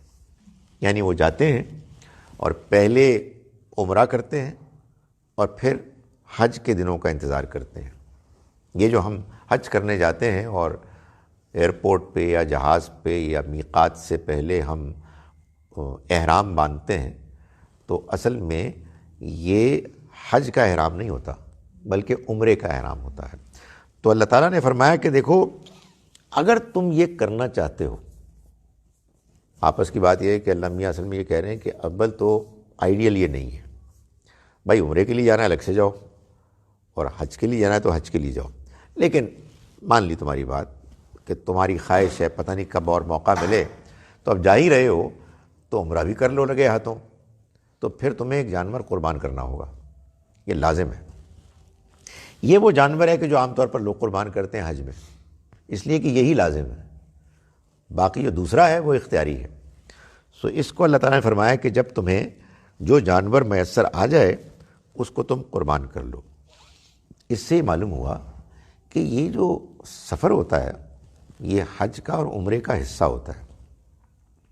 یعنی یہ نہیں ہے کہ آپ گئے، آپ نے حج کے ساتھ ایک عمرہ کیا اور پھر آپ نے کہا کہ ایک اور نہ کر لوں مسجد عائشہ پہ جا کے، پھر تیسرا نہ کر لوں، دادا جان کے لیے بھی تو کرنا ہے، تو میرے پھپھا بھی میرے ساتھ بہت اچھے تھے، وہ بھی فوت ہو گئے، ان کے لیے بھی ایک آدھ نہ کر لوں۔ نہیں، یہ نہیں ہو سکتا۔ خدا تعالیٰ یہ کہہ رہے ہیں کہ ایک حج میں آپ نے ایک عمرہ ایڈ کیا تو آپ کو جانور یہ قربان کرنا ہوگا۔ آپ کہیں کہ جی پھر ہم ہر عمرے پہ کر لیتے ہیں قربان، میں اس کا جواب دوں گا، میں آپ سے مزید بحث نہیں کر سکتا۔ بات یہ ہے، ہم یہ کہہ رہے ہیں کہ حج کے لیے جاؤ تو حج کرو، عمرے کے لیے جاؤ تو عمرہ کرو، اور ایک کرو۔ باقی بھائی کیوں تم اس کو اتنا کم سمجھتے ہو کہ تم طواف کرو، اللہ کے گھر کی زیارت کرو، اس کے سجدے کرو؟ کوئی ضروری ہے تم نے وہ کرنا ہے؟ تم نے کہیں سے سنا ہوا ہے کہ وہ لوگوں کے لیے کیا جا سکتا ہے؟ تم نے کہیں سے سنا ہوا ہے کہ اس کا زیادہ ثواب ہے؟ اس ثواب اللہ دے گا، تو اس کے قانون کو سمجھو۔ اور تم اس موقع پر اگر تم نے حج کے ساتھ عمرہ کیا ہے تو ایک جانور قربان تمہیں کرنا ہوگا۔ فمن لم یجد، پھر جو ایسا نہ کر سکے، جس کو اس کی نہ ہو قدرت حاصل، فصیام ثلاثۃ ایام فی الحج، تو پھر اس کو 3 روزے رکھنے ہوں گے حج کے سفر میں، وسبعۃ اذا رجعتم، اور 7 جب تم لوٹو۔ تلک عشرۃ کاملہ، اللہ تعالیٰ اس بارے میں اتنے پرٹیکولر ہیں، وہ کہہ رہے ہیں کہ دیکھو وہ 3 ہیں اور یہ 7 ہیں، یہ پورے 10 ہیں۔ تلک عشرۃ کاملہ، یہ پورے 10 روزے ہیں جو تم نے رکھنے ہیں۔ کس نے؟ جس نے حج کے سفر میں سہولت پا کر عمرے کا اضافہ کیا، اسے جانور قربان کرنا ہے۔ وہ اگر نہ کر سکے تو پھر یہ 10 روزے رکھنے ہیں۔ اس کی تقسیم یہ ہے کہ 3 حج کے سفر میں، 7 واپسی پر۔ اگر بات سمجھ میں نہیں آئی تو 10 ہیں یہ پورے، یہ 10۔ جب اللہ تعالیٰ کسی چیز کو فرض کرتے ہیں تو ایسے کرتے ہیں۔ لوگوں نے پتہ نہیں کن کن چیزوں کو فرض کیا ہوا ہے۔ فرمایا کہ ذالک لمن لم یکن اہلہ حاضر المسجد الحرام، یہ صرف ان لوگوں کے لیے رعایت ہے جن کے گھر مسجد حرام کے پاس نہ ہو۔ یعنی ظاہر ہے جو مکے کا رہنے والا ہے اس کو تو کوئی عمرے کی ضرورت نہیں ہے نا، وہ تو اس کے پاس سہولت ہے۔ یہ تو باہر سے آنے والوں کے لیے ہے۔ واتقوا اللہ، اور اللہ کا تقوی اختیار کرو۔ وَاعْلَمُوا، اور جان لو، ان اللہ شدید العقاب، کہ اللہ تعالیٰ سزا دینے میں بہت سخت ہے۔ یعنی ان لوگوں کو خاص طور پر کہا گیا جنہوں نے اللہ کے دین کی ان مشرکین نے شکل بگاڑ دی تھی، جو اللہ کے بندوں کو اس کے گھر میں آنے سے روک رہے تھے۔ تو فرمایا کہ یہ جان لو کہ اللہ بہت سخت ہے عذاب دینے میں، تو اس کی پکڑ سے اپنے آپ کو بچاؤ اور صحیح رویہ اختیار کرو۔ میں ان آیات کا ترجمہ ایک مرتبہ پھر کر رہا ہوں۔ ہم نے آج کا سبق شروع کیا آیت نمبر 189 سے، 189۔ بسم اللہ الرحمن الرحیم۔ یسألونک عن الاہلہ، یہ آپ سے محترم مہینوں کے بارے میں سوال کرتے ہیں۔ قل ہی مواقیت للناس والحج، ان سے کہہ دیجئے کہ یہ لوگوں کے فائدے کے دن ہیں، اوقات ہیں، اور حج کے اوقات ہیں۔ ولیس البر بان تأتوا البیوت من ظہورها، اور نیکی یہ نہیں ہے کہ تم اپنے گھروں میں اس کے پیچھے سے، پچھلے حصے سے داخل ہو۔ ولکن البر من اتقی، بلکہ نیکی اس شخص کی نیکی ہے کہ جس نے تقوی اختیار کیا۔ وَأْتُوا الْبُيُوتَ مِنْ أَبْوَابِهَا، اور تم گھروں میں داخل ہو ان کے دروازوں سے۔ وَاتَّقُوا اللَّهَ، اور اللہ کا تقوی اختیار کرو، لَعَلَّكُمْ تُفْلِحُونَ، تاکہ تم فلاح پاؤ۔ وَقَاتِلُوا فِي سَبِيلِ اللَّهِ، اور لڑو اللہ کے راستے میں، الَّذِينَ يُقَاتِلُونَكُمْ، ان لوگوں سے کہ جو تم سے لڑیں۔ یعنی اب تم جاؤ گے اگر حج اور عمرے کے لیے، اگر وہ تم سے لڑیں تو تم ان سے لڑو۔ وَلَا تَعْتَدُوا، اور دیکھو حد سے آگے نہ بڑھنا۔ إِنَّ اللَّهَ لَا يُحِبُّ الْمُعْتَدِينَ، اللہ حد سے آگے بڑھنے والوں کو پسند نہیں کرتا۔ وَاقْتُلُوهُمْ، اور تم ان سے لڑو، حَيْثُ ثَقِفْتُمُوهُمْ، جہاں کہیں بھی تم ان کو پاؤ، وَأَخْرِجُوهُمْ، اور ان کو نکالو، مِنْ حَيْثُ أَخْرَجُوكُمْ، وہاں سے جہاں سے کہ انہوں نے تم کو نکالا۔ وَالْفِتْنَةُ أَشَدُّ مِنَ الْقَتْلِ، اور جان لو کہ فتنہ قتل سے زیادہ سنگین کام ہے، سنگین معاملہ ہے۔ وَلَا تُقَاتِلُوهُمْ، اور تم مت لڑو ان سے، عند المسجد الحرام، محترم مسجد کے قریب، حتیٰ یقاتلوکم فی، جب تک کہ وہ تم سے نہ لڑیں اس میں. فَإِن قَاتَلُوكُمْ، پھر اگر وہ تم سے لڑیں، فَاقْتُلُوكُمْ، تو تم بھی ان سے لڑو. كَذَلِكَ جَزَاءُ الْكَافِرِينَ، یہی ہے بدلہ، ایسا ہی ہے بدلہ ان لوگوں کے لیے کہ جو انکار کرنے والے ہیں. یہی بدلہ ہے ان انکار کرنے والوں کے لیے. فَإِنِ انْتَهَوْا، پھر اگر یہ رک جائیں، فَإِنَّ اللَّهَ غَفُورٌ رَحِيمٌ، تو اللہ مغفرت کرنے والا، رحم کرنے والا ہے. وَقَاتِلُوهُمْ، اور لڑو تم ان سے، حَتَّى لَا تَكُونَ فِتْنَةٌ، یہاں تک کہ کوئی فتنہ نہ رہے، وَيَكُونَ الدِّينُ لِلَّهِ، اور دین سارے کا سارا اللہ کے لیے ہو جائے. فَإِنِ انْتَهَوْا، پھر اگر یہ رک جائیں، فَلَا عُدْوَانَ إِلَّا عَلَى الظَّالِمِينَ، تو پھر کوئی زیادتی نہیں ہوگی سوائے ان کے خلاف، کوئی اقدام نہیں ہوگا سوائے ان کے خلاف کہ جو ظالم ہیں. الشہر الحرام بالشہر الحرام، محترم مہینے کا بدلہ تو محترم مہینہ ہی ہے. والحرمات قصاص، اسی طرح سے دوسری محترم چیزیں، دوسری حرمتوں کے بھی بدلے ہیں. فمن اعتدی علیکم، پھر اگر کوئی تم سے زیادتی کرے، فاعتدوا علیہ، تو تم بھی بدلہ لو اس سے، بمثل ما اعتدی علیکم، ایسے ہی جیسے کہ انہوں نے تمہارے ساتھ زیادتی کی. واتقوا اللہ، اور اللہ کا تقوی اختیار کرو. واعلموا، اور جان لو، ان اللہ مع المتقین، کہ اللہ متقیوں کے ساتھ ہے.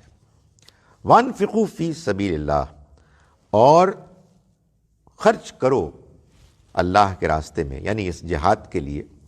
ولا تلقوا بایدیکم الی التہلکہ، اور اپنے ہاتھوں کو، اپنے ہاتھوں کے ذریعے سے اپنے آپ کو ہلاکت میں مت ڈالو. واحسنوا، اور بہترین رویہ کرو، اختیار کرو، یعنی خرچ کرو تو خوبی کے ساتھ خرچ کرو. ان اللہ یحب المحسنین، اللہ تو پسند ہی ان کو کرتا ہے کہ جو خوبی کا رویہ اختیار کرنے والے ہیں. وَأَتِمُّوا الْحَجَّ وَالْعُمْرَةَ لِلَّهِ، اور حج اور عمرہ مکمل کرو اللہ ہی کے لیے. فَإِنْ أُحْصِرْتُمْ، پھر اگر کہیں تم گھر گئے، فَمَا اسْتَيْسَرَ مِنَ الْهَدْيِ، تو جو ہدی کا جانور تمہارے پاس میسر ہے اس کو قربان کر دو. وَلَا تَحْلِقُوا رُؤُوسَكُمْ حَتَّى يَبْلُغَ الْهَدْيُ مَحِلَّهُ، اور اپنے سر مت مونڈو جب تک کہ ہدی کا جانور اپنے مقام تک نہ پہنچ جائے. فَمَنْ كَانَ مِنْكُمْ مَرِيضًا أَوْ بِهِ أَذًى، پھر تم میں سے جو کوئی مریض ہوا یا اس کے سر میں تکلیف ہوئی، عزم من راسہ، اس کے سر میں تکلیف ہوئی، ففدیۃ من صیام او صدقۃ او نسک، تو پھر فدیہ ادا کرنا ہوگا، یعنی پہلے سر منڈوانے کے نتیجے میں فدیہ ادا کرنا ہوگا، روزوں کی صورت میں، صدقے کی صورت میں، یا قربانی کی صورت میں. فَإِذَا أَمِنْتُمْ، پھر جب تم امن کی حالت میں آ جاؤ، فَمَنْ تَمَتَّعَ بِالْعُمْرَةِ إِلَى الْحَجِّ فَمَا اسْتَيْسَرَ مِنَ الْهَدْيِ، تو جو کوئی فائدہ اٹھائے گا عمرہ کرنے کا حج کے سفر میں، تو جو اس کو جانور میسر آ جائے پھر اس کو لازماً قربان کرے.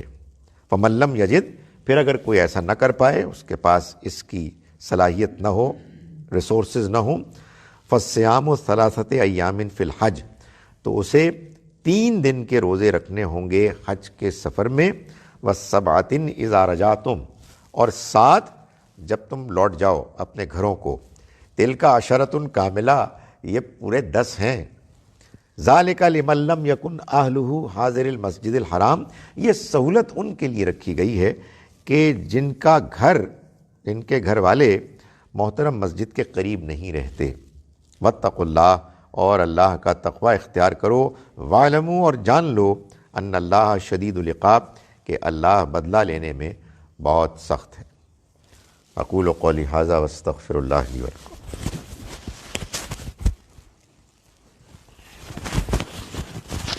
سوال و جواب کی نشست کے لیے اب آپ کو یہ لینا ہوگا. اس کو میں نے سنا ہے، اس کو بڑی اچھی آواز آتی ہے، تو لوگوں کو جی میں کرتا ہوں، آپ کریں. وہ پیچھے سے بیاض میں دیکھیے.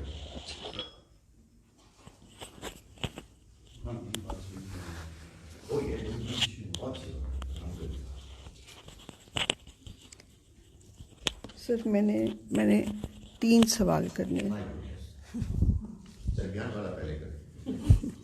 درمیان والا یہ کہ سر ابھی پڑھا ہے ہم نے کہ یعنی اگر وہ مان جاتے ہیں تو جنگ نہ کرو مگر ظالموں پر. یہ کیا ذکر ہے مگر ظالموں پر؟ سر میں کھولتی ہوں اس طرح سے مجھے.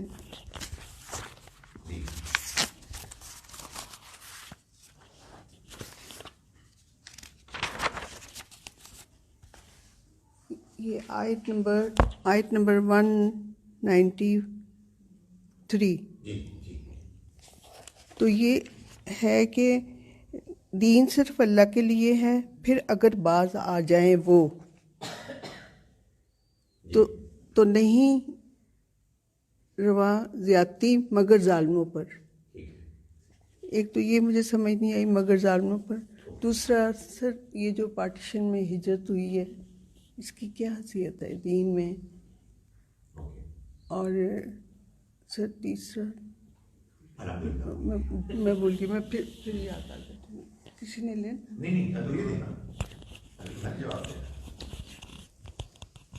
کیونکہ یہی امپورٹنٹ ہے کہ سوال کو کلیئر سمجھ میں آئے.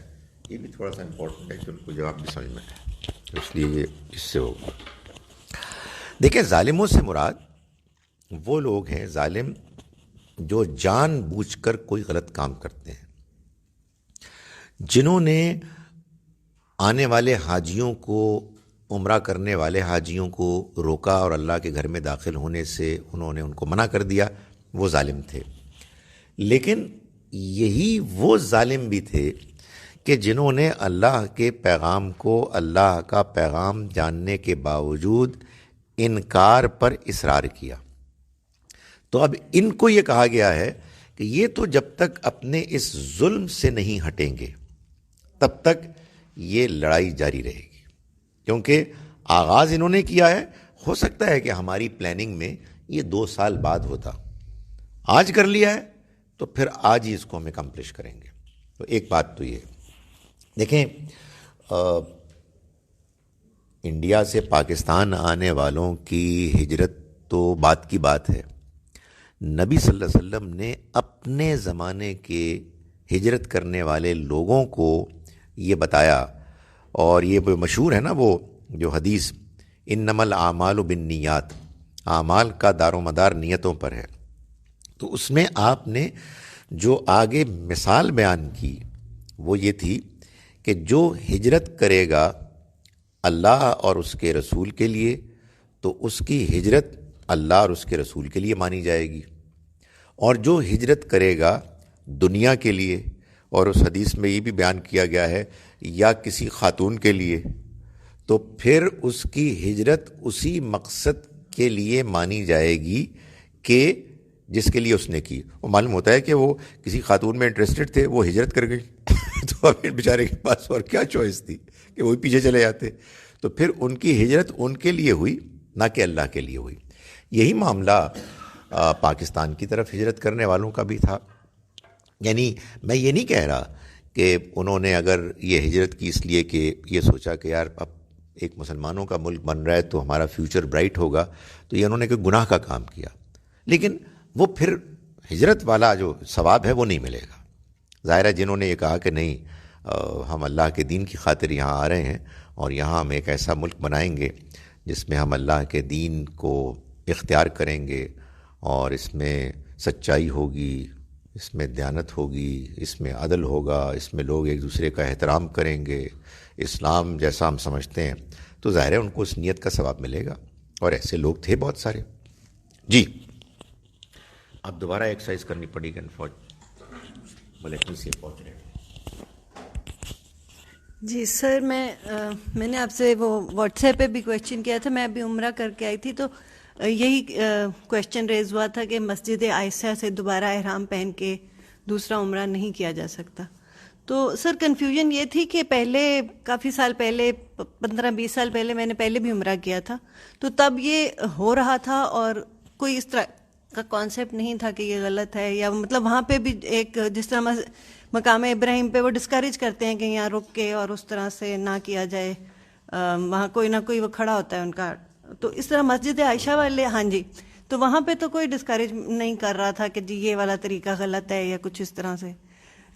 پرابیبلی بلکہ وہ بسز کھڑی ہوتی تھیں کہ چلو جی مسجد عائشہ جائیں، احرام دوبارہ سے ریوائز کر کے آئیں. اور تو مجھے یہ ذرا کنفیوژن تھی. سر اسی سے ریلیٹڈ سوال مجھے اپنا یاد آ گیا.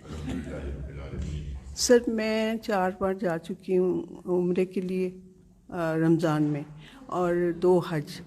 سر اس میں میں روز ساری رات وہیں رہتی تھی، اور صبح بس میں عائشہ صدیقہ جا کے روز عمرہ روز عمرہ روز عمرہ. تو سر اب مجھے جب پتہ چلتا ہے تو مجھے کچھ کرنا ہے اس کے لیے. کیا کروں میں؟ اگر میں وہاں 20 دن رہی ہوں تو 20 عمرے کیے ہیں، تو یہ اس کے لیے کیا کرنا چاہیے؟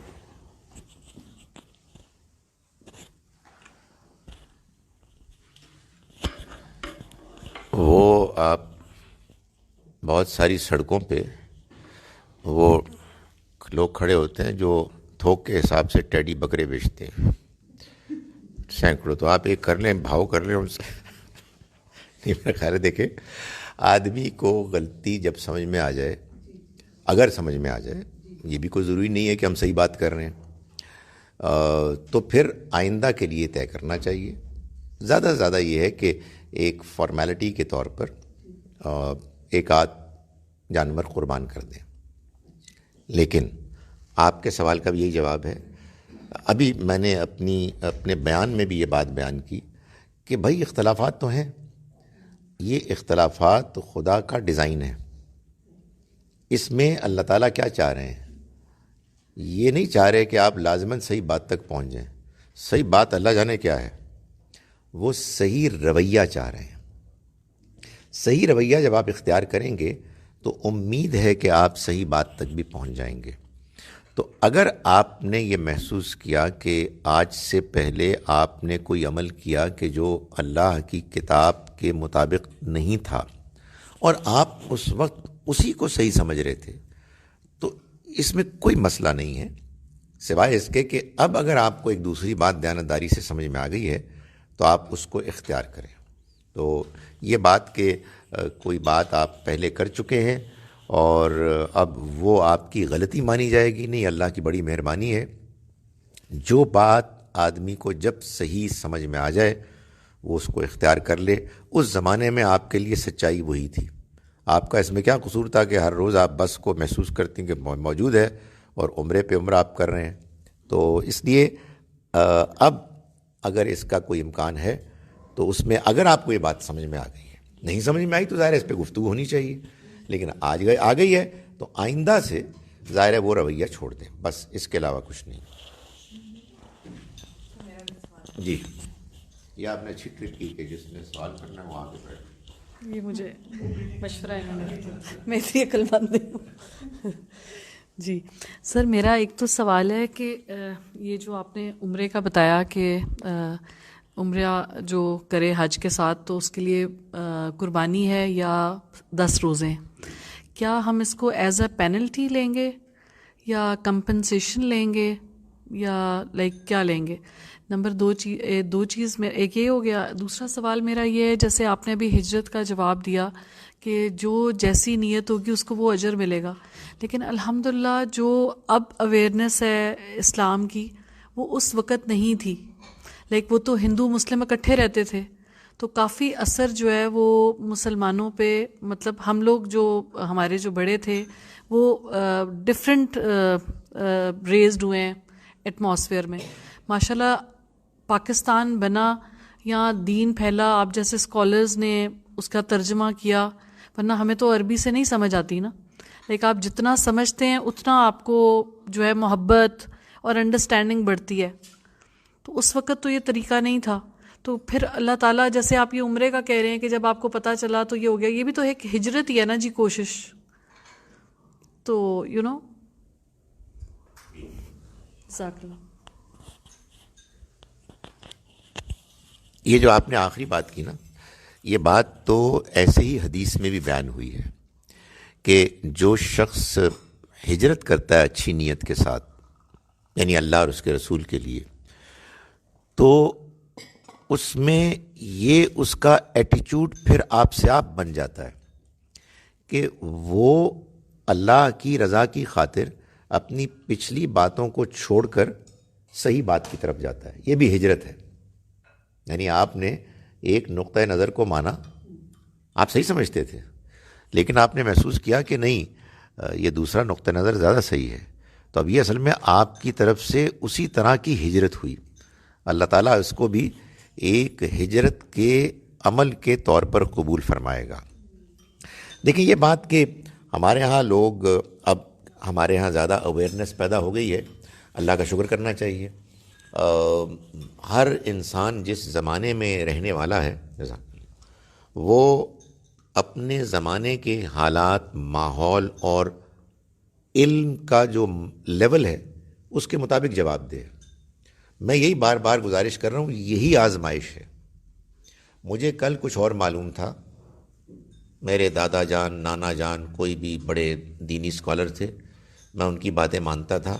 آج کوئی بالکل اجنبی آدمی میرے پاس آ کے مجھے بتا رہا ہے کہ بھائی قرآن میں تو یہ لکھا ہے, اور میں کہتا ہوں جزاک اللہ یار, تم نے مجھے بات سمجھا دی ہے.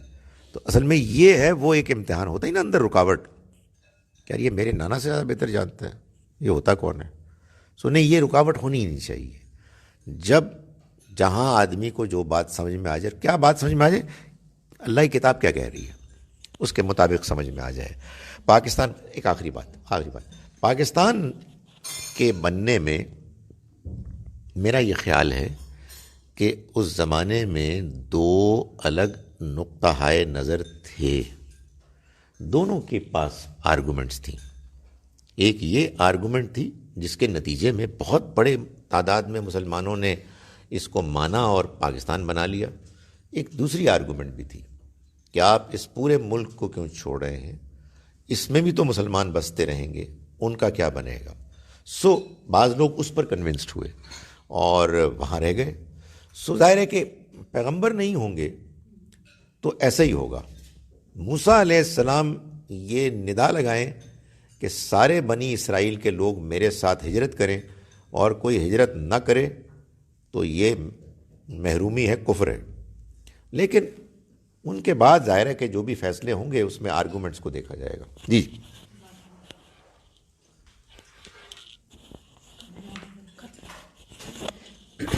سر یہ السلام علیکم سر. سر ایک یہ تھوڑا سا ایک کمپلیکیٹڈ کویشچن ہے. یہ somebody we know, تو وہ ینگ بچے ہیں, there about they been married for about 6 years, اور آئی ڈونٹ نو کہ دور رہتے ہیں, دے لیو آؤٹ آف پاکستان, لیکن some how there was a fight یا سم تھنگ, اور اس میں کوئی ڈیورس ہو گئی. ابھی now both the Kapil is repenting. اب آئی ڈونٹ نو کہ وہ whether it was a typical طلاق طلاق طلاق یا, تو سر اس سچویشن میں کیا کرنا چاہیے؟ بیکاز جن علماء سے وہ پوچھتے ہیں, somebody کوئی ان سے پوچھ رہے ہیں کہ آپ اہل حدیث سے ہیں, کوئی ان کو کچھ کہتا ہے. سر تھوڑا سا بس just I want your opinion. Thank you. دیکھیں جی, یہ میں گھسا پٹا جملہ آپ کو کئی مرتبہ سنا چکا ہوں, آج پھر سن لیجیے. میں جب سے دین کی پریزنٹیشن کے کام میں انوالو ہوا ہوں, اگر مجھے 100 سوال آتے ہیں تو ان میں سے 40 طلاق سے متعلق ہوتے ہیں, 40 جنات جادو ٹوٹکے سے ہوتے ہیں, باقی 20 ہوتے ہیں دوسرے سوالات. یہ ہمارے ملک میں صورتحال ہے. میں جب بھی میرے پاس اس طرح کے سوالات آتے ہیں تو میں پہلی تو ان کی برین واشنگ کرنے کی ناکام کوشش یہ کرتا ہوں کہ تم نہ اہل حدیث ہو, نہ تم حنفی ہو, نہ بریلوی ہو, نہ دیوبندی ہو, نہ شیعہ ہو, تم مسلمان ہو. اگر اس پر آتے ہو تو میں تم سے گفتگو کرتا ہوں, ورنہ بڑے پیار سے جاؤ جہاں جانا ہے, میرے کول آئے کیوں, کیونکہ میں تو آپ کو اللہ کی کتاب سے بتاؤں گا. سو گزارش یہ ہے کہ یہ ان سے ڈیٹیلز پوچھنے کی ضرورت ہے. میں یہ سمجھتا ہوں کہ طلاق کے معاملات میں انویریبلی لوگوں کو کچھ پتہ نہیں ہوتا. یہ میں اس لیے کہہ رہا ہوں کہ علماء بھی ان کو بتاتے ہیں, وہ قرآن کے مطابق تو نہیں ہے. تو ہوتا یہ ہے کہ وہ ایک غصے میں بات کہہ دیتے ہیں, اس کے بعد پچھتاتے ہیں. تو اگر آپ ڈیٹیلز معلوم کریں تو میں کوئی مدد کر سکتا ہوں. 1 مرتبہ 3 مرتبہ 100 مرتبہ لاکھ مرتبہ ایک ساتھ کہنے سے کچھ نہیں ہوتا. زیادہ سے زیادہ ایک طلاق ہوتی ہے جو عدت کے دوران اس سے رجوع ہو سکتا ہے. اور رجوع کا مطلب یہ ہے کہ شوہر بیوی سے کہے کہ بس وہ ختم ہو گیا اینڈ لیٹس کنٹینیو.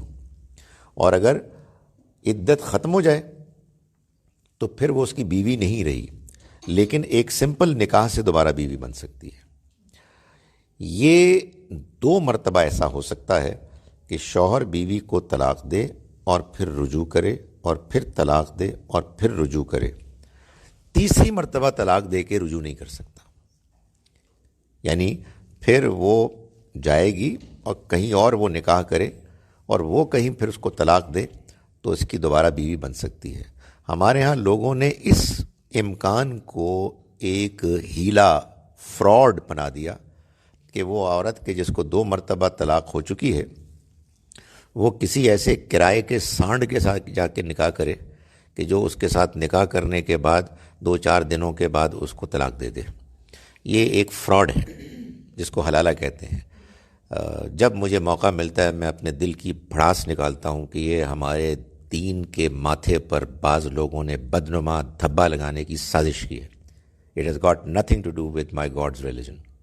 سو اس لیے عام طریقہ بس سادہ سا ہے طلاق کا کہ جس کے مطابق اگر ہو گئی ہے تو پھر کچھ نہیں ہو سکتا. اس لیے کہ عورت کا کوئی مذاق تو نہیں بنانا نا کہ ایک مرد جو ہے وہ اپنی اس پوزیشن آف ایڈوانٹیج کو مس یوز کر رہا ہے کہ طلاق دیتا ہے پھر رجوع کرتا ہے، طلاق دیتا ہے پھر رجوع کرتا ہے. بھائی تم چاہتے کیا ہو؟ یہ تمہارے پاس جو اللہ کی بندی آئی ہوئی ہے تمہیں اس کی رسپیکٹ کرنی ہے. تو اس لیے یہ گنجائش اس کو صرف 2 مرتبہ دی گئی ہے، تیسری مرتبہ نہیں دی گئی. عام طور پر لوگوں کو یہ پتہ ہی نہیں ہوتا.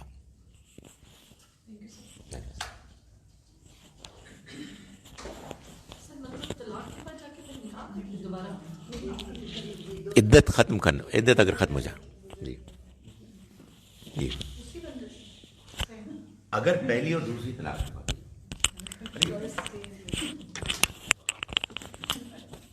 میرے پاس مائک نہیں ہوتا ہوں.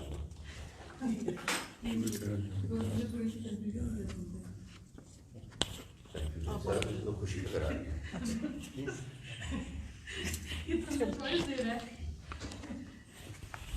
celebrations have already begun.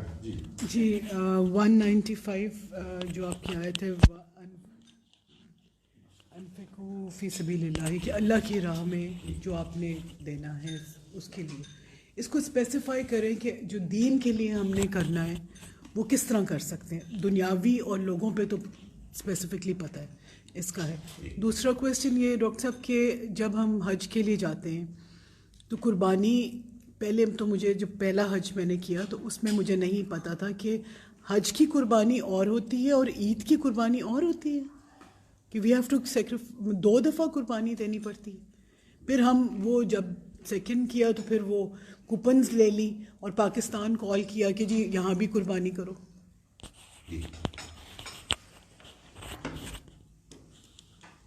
لیکن کہ وہ میرے ذہن سے نکلنا جائے. جب طلاق کے بعد عدت پوری ہو جائے تو اب عورت آزاد ہے.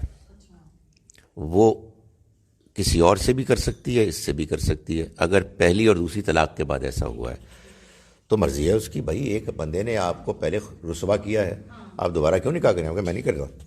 اس کو آپ کو منانا پڑے گا، یہ ہوگا.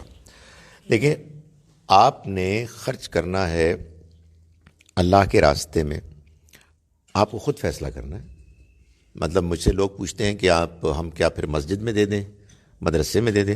میں نے کہا اگر آپ کنونسڈ ہیں کہ ہماری مسجدوں میں جو کچھ ہو رہا ہے وہ دین کے مطابق ہو رہا ہے اور کوئی فرقہ واریت نہیں ہو رہی، ضرور دیں. اگر آپ کے خیال میں مدرسے صحیح دینی تعلیم دے رہے ہیں ضرور دیں، دینا چاہیے. لیکن اگر آپ کا خیال یہ ہے کہ نہیں یہ ٹھیک نہیں ہو رہا اور ہمیں اپنے دین کی صحیح پروموشن کرانی ہے تو جہاں آپ کا دل ہے یعنی دین کے معاملے میں وہیں پھر آپ اس کو انویسٹ کریں. اس کی کیا شکل ہوگی ظاہر ہی آپ پہ چھوڑ دیا گیا ہے. اللہ کے پیغمبر جب موجود ہوتے ہیں تو بات بالکل واضح ہوتی ہے، لیکن جب وہ موجود نہیں ہوتے اور ایسا انتشار کا بگاڑ کا ماحول ہوتا ہے جیسے کہ ہمارے ہاں ہے، تو پھر یہ آپ کی اپنی دیانت دارانہ ایک چوائس ڈسکریشن ہے جس کی بنیاد پر آپ فیصلہ کریں گے. ایک تو یہ بات ہوئی.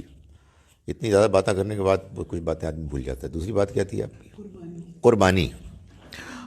دیکھیں یہ ہمارے ہاں اگین ایک پوائنٹ آف ویو ہے کہ بقرعید کی قربانی لازم ہے.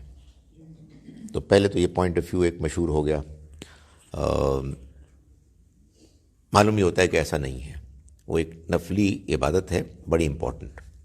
جب آپ نے اس کو لازم قرار دے دیا تو پھر تو یہ سوال پیدا ہوگا کہ آپ حج کے لیے گئے ہیں تو وہ لازم قربانی کرنی ہے کہ نہیں کرنی. تو وہ پھر پاکستان میں بھی کراتے ہیں، یہاں بھی کراتے ہیں. نہیں، میں نے تو آپ کو آج یہ بتانے کی کوشش کی ہے کہ لازم قربانی تو ایک ہی ہے، اور وہ ہے حج تمتع کی، باقی سب نفل. یعنی ایسا نہیں ہے کہ ہمارے ہاں مسلمان ایک عظیم اکثریت میں آج کل انکمپلیٹ حج کر رہے ہیں، نہیں کمپلیٹ حج کر رہے ہیں. ایسا بھی نہیں ہے کہ ہمارے ہاں مسلمان انکمپلیٹ عمرہ کر رہے ہیں، نہیں کمپلیٹ عمرہ کر رہے ہیں، لیکن اس میں ایک اہم نفلی عبادت کو دونوں میں اگنور کر رہے ہیں. یعنی یہ تو مسلمان بھول ہی گیا کہ عمرے میں بھی قربانی ہوتی ہے. یہ تو اصل میں لوگوں کو انفارم کرنا پڑتا ہے. اچھا ہمیں تو پتہ ہی نہیں تھا. بھائی آپ کو نہیں معلوم ہے کہ صلح حدیبیہ کے لیے جب نبی صلی اللہ علیہ وسلم گئے تھے تو عمرہ کرنے کے لیے گئے تھے نا. عمرہ کرنے کے لیے گئے اور راستے میں روک لیے گئے. تو آج ہی ہم نے پڑھا ہے کہ جب روک لیے جاؤ تو جو میسر ہے اس کو قربان کر دو. تو نبی صلی اللہ علیہ وسلم کے ساتھ جو جانور تھے ان کو قربان کر دیا گیا. بلکہ اس وقت یہ بھی مشکل تھی کہ لوگ پریشان تھے، یہ کیا ہو گیا، ہم تو عمرہ کرنے گئے تھے اور اللہ نے آپ کو خواب دکھایا تھا، تو اب ہم واپس چلے جائیں تو پھر خواب کا کیا ہوا. ہوتے ہیں نا یہ سوالات. تو نبی صلی اللہ علیہ وسلم بھی پریشان تھے کہ اب میں کیا کروں، میرے رب کا مجھے حکم آ گیا، مجھے واپس جانا ہے، اور یہ لوگ جو ہے معلوم ہوتا ہے موڈ میں ہی نہیں ہے. تو آپ کو آپ کی زوجہ محترمہ جو آپ کے ساتھ تھی انہوں نے کہا جی کہ آپ ایسا کریں، آپ جانور قربان کریں، احرام سے باہر آئیں، لوگ بھی یہی کریں گے. اور ایسا ہی ہوا، جانور قربان کیے اور احرام سے باہر آ گئے. یہ قربانی، آپ کے سوال کا جواب یہ ہے کہ آپ کو کوئی گھر میں کسی کو کہنے کی ضرورت نہیں تھی.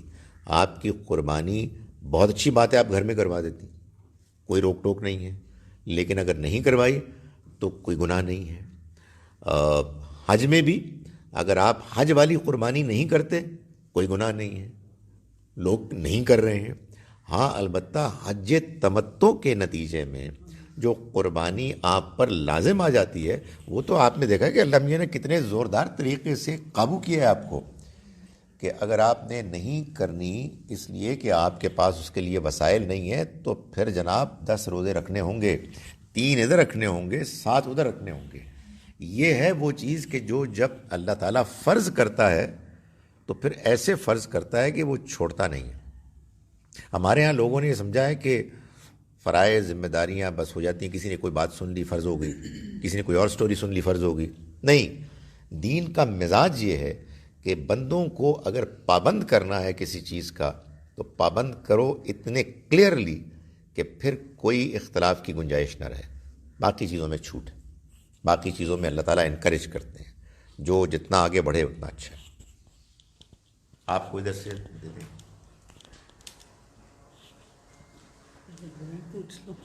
آپ لے جائیں پیچھے، کیونکہ پیچھے لے جائیں گی تو اوروں کے بھی کام آ جائیں گی. یہ بڑی لمبی ہے.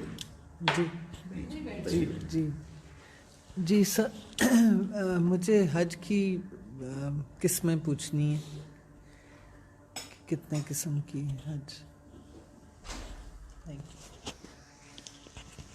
حج اصل میں بیسیکلی تو سادہ حج ہوتا ہے کہ آپ جائیں اور آپ انتظار کریں 8 ذوالحج کا، احرام باندھیں اور حج کے لیے چلے جائیں، جس کو افراد کہتے ہیں. وہ ایک اور حج ہوا کرتا تھا جو لوگ کرتے تھے کہ جب وہ نکلتے تو حج کا احرام باندھ کر نکلتے اور اپنے ساتھ قربانی کا جانور لے کے جاتے. نبی صلی اللہ علیہ وسلم نے بھی ایسا ہی کیا. قران غالباً اس کو کہتے ہیں. تو وہ بہت مشکل ہے جی. میں اس لیے کہہ رہا ہوں کہ میں نے جب پہلا کیا تو مجھے کسی نے کہا کہ تم وہ کرو، اور مجھے پتہ ہی نہیں تھا. اس کا مطلب یہ ہوتا ہے کہ جب آپ نکلے تو احرام ہی احرام ہے جب تک کہ آپ کا 10 ذو الحج نہیں آ جاتا. تو نبی صلی اللہ علیہ وسلم کے بارے میں یہ سٹیٹمنٹ آتی ہے احادیث میں کہ مجھے اگر اس کا پہلے اندازہ ہوتا تو میں یہ نہ کرتا. یعنی یہ سادہ ہی حج سب سے اچھا ہے کہ آپ جائیں اور 8 ذو الحج کا انتظار کریں اور پھر حالت احرام میں آئیں. لیکن حج تمتع کی اجازت ہے. اور یہ تیسرا وہ ہے جو قران ہے، جو یہ کہ جیسے آپ نکلیں تو عمرہ آپ نے احرام باندھا، اور یہ احرام عمرے کے لیے نہیں، حج کے لیے.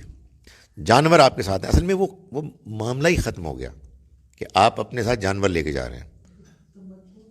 تمتع یہ ہے نا کہ آپ حج کے لیے نکلے لیکن آپ نے احرام باندھا عمرے کا، عمرہ کیا، حالت احرام سے باہر آ گئے، اور اب آپ 8 ذو الحج کا انتظار کریں گے. یہ ہے فمن تمتع العمرۃ الی الحج، جس نے فائدہ اٹھایا عمرے کا حج کے سفر میں. یہ ہے. Shouldn't we be thankful to Iblis for our presence here? Otherwise, Adam and Eve would have been living there happily, as main culprit was Iblis. Just on a lighter note, no offense please. یہ میں آپ سے جو صبح میرے اور آپ کے مذاکرات ہوئے تھے اس میں آپ کو بتا چکا ہوں کہ یہ اصل میں ایسا ہے کہ خدا نے ہم کو یہ آزمائش دلوانی تھی، اس میں ڈالنا ہی تھا. لیکن درمیان میں ابلیس نے خود آپٹ کیا کہ وہ ولن بن جائے، تو وہ اس سسٹم کا اسکیم کا حصہ بن گیا. سمجھانے کے لیے میں یہ کہتا ہوں کہ یہ ایسے ہی ہے کہ جیسے ایک شخص کو لیٹ سے 70 سال کی عمر میں مرنا تھا.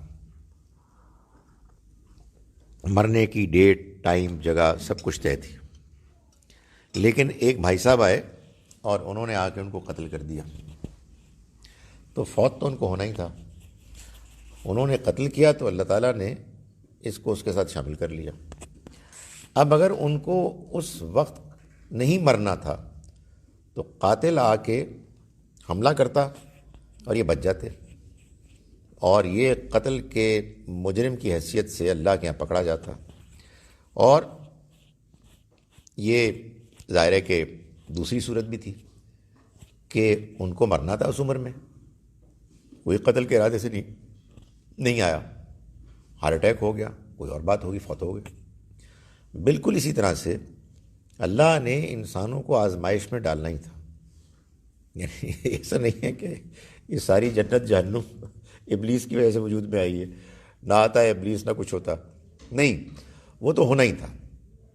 اس دنیا کی آزمائش سے انسان کو گزرنا ہی تھا، اور اس آزمائش میں یہ تمام نشیب و فراز جن سے کہ ہم گزر رہے ہیں وہ ہونا ہی تھا.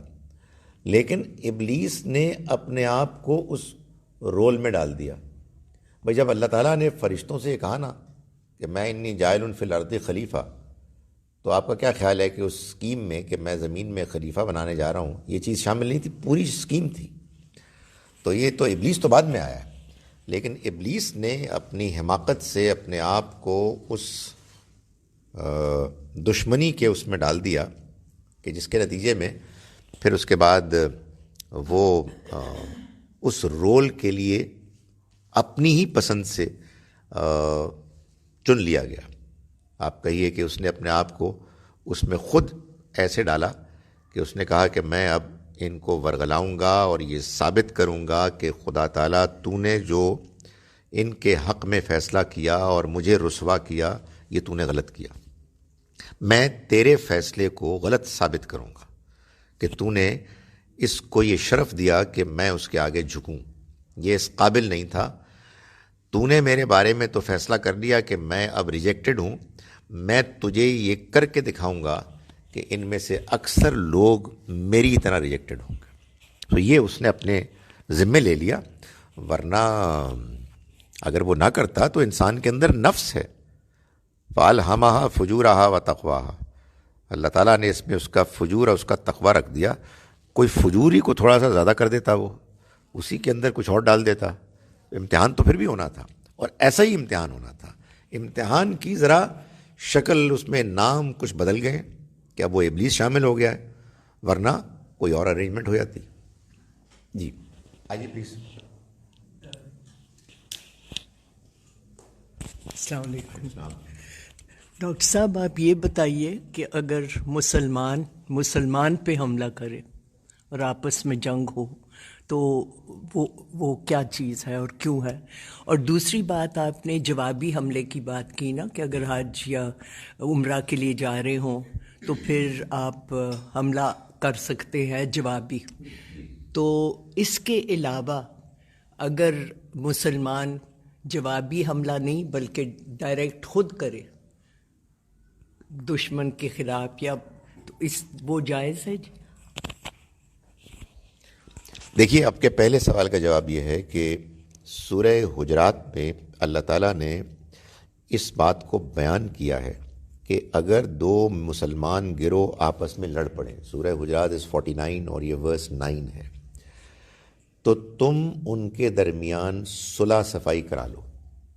سو ایک بات تو یہ معلوم ہوئی کہ بھائی مسلمان آپس میں لڑ سکتے ہیں، یعنی لڑنا ٹھیک نہیں ہے، لیکن وہ سارے کام تو اسلام کے مطابق نہیں کرتے نا، تو وہ لڑیں گے.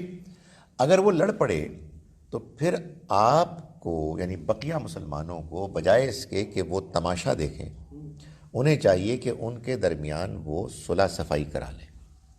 اور پھر یہ کہا کہ پھر اگر کوئی زیادتی کرے تو تم سب لڑو اس کے خلاف، کہ جو اس معاہدے کی خلاف ورزی کر کے زیادتی کر رہا ہے، یہاں تک کہ وہ دوبارہ اللہ کے حکم یعنی معاہدے کی طرف نہ آ جائے.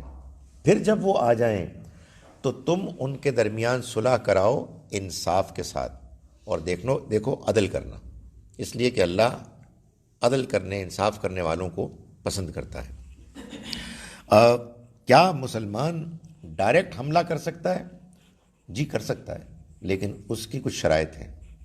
ایک شرط سب سے بڑی یہ ہے کہ یہ فیصلہ مسلمانوں کا حکمران کرے گا، جو مسلمانوں کے اوپر اللہ کے احکام کو نافذ کرنے کا اختیار رکھتا ہے. نمبر 2، وہ یہ دیکھے گا کہ اس کی اپنی جو طاقت ہے، عسکری ملٹری اسٹرینگتھ، وہ اتنی ہو کہ آپ یہ محسوس کرتے ہوں کہ آپ لڑ سکتے ہیں. یعنی اس کی جو اللہ تعالیٰ نے حد بتائی ہے وہ یہ ہے کہ اتنی کم سے کم ہو کہ عادی ہو. عادی سے کم میں پھر کوئی گارنٹی نہیں ہے. اور سب سے امپورٹنٹ چیز یہ ہے کہ یہ لڑائی ہوگی صرف اس صورت میں کہ جب دوسری جانب پرسیکیوشن ہوگی.